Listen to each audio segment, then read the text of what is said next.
નમસ્કાર, એશિયાના સૌથી જૂના અખબાર મુંબઈ સમાચારના ડિજિટલ પ્લેટફોર્મ પર આપનું સ્વાગત છે. હું છું જીગર પંડ્યા. નજર કરીશું મુખ્ય સમાચાર. પ્રધાનમંત્રી નરેન્દ્ર મોદીએ મુંબઈમાં જીઓ વર્લ્ડ કન્વેન્શન સેન્ટર ખાતે ગ્લોબલ ફિટનેક ફેસ્ટમાં ભાગ લીધો. આ દરમિયાન તેમણે ગ્લોબલ ફિટનેક ફેસ્ટ 2024માં સંબોધન કર્યું. વડાપ્રધાન મોદીએ મહારાષ્ટ્રના પાલઘરમાં વાઢવણ પોર્ટનો શિલાન્યાસ કર્યો. આ પ્રોજેક્ટનો કુલ ખર્ચ અંદાજે 76,000 કરોડ રૂપિયા છે. વડાપ્રધાન મોદીએ લગભગ રૂપિયા 1,560 કરોડના મૂલ્યની 218 મત્સ્ય ઉદ્યોગ યોજનાઓનું ઉદ્ઘાટન અને શિલાન્યાસ પણ કર્યો. કોલકાતામાં મહિલા ડોક્ટરના દુષ્કર્મ મામલે ન્યાયની માંગ સાથે ભાજપ દ્વારા ધરણા પ્રદર્શન. હાઈકોર્ટમાંથી પરવાનગી મળ્યા બાદ ભાજપ આ ધરણા પ્રદર્શન કરી રહ્યું છે. વડોદરાના વિવિધ વિસ્તારોમાં ભરાયેલા પાણી ઓસરતા સફાઈ કામગીરી શરૂ.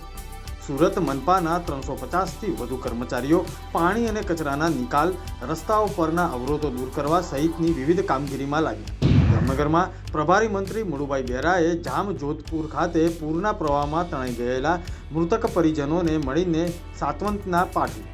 મૃતકના પરિવારને મળવાપાત્ર આર્થિક સહાય ત્વરિત ચૂકવવા મુળુભાઈ બેરાએ અધિકારીઓને સૂચન કર્યું. જામનગર જિલ્લામાં પૂરમાં ફસાયેલા 8 લોકોનું આર્મી દ્વારા રેસ્ક્યુ કરાયું. જોડિયાના એક ગામમાં એક મહિલા, એક પુરુષ અને 6 બાળકો પૂરમાં ફસાયા હતા. તમામ લોકોનું સફળ રેસ્ક્યુ કરીને જોડિયા આરોગ્ય કેન્દ્ર ખાતે ખસેડ્યા. રાજ્યમાં ભારે વરસાદને પગલે ઇન્ડિયન કોસ્ટગાર્ડ દ્વારા અત્યાર સુધીમાં 111 લોકોનું રેસ્ક્યુ. મહિયારી, નયાદ, ધનસન ગામમાંથી 19 લોકોનું રેસ્ક્યુ.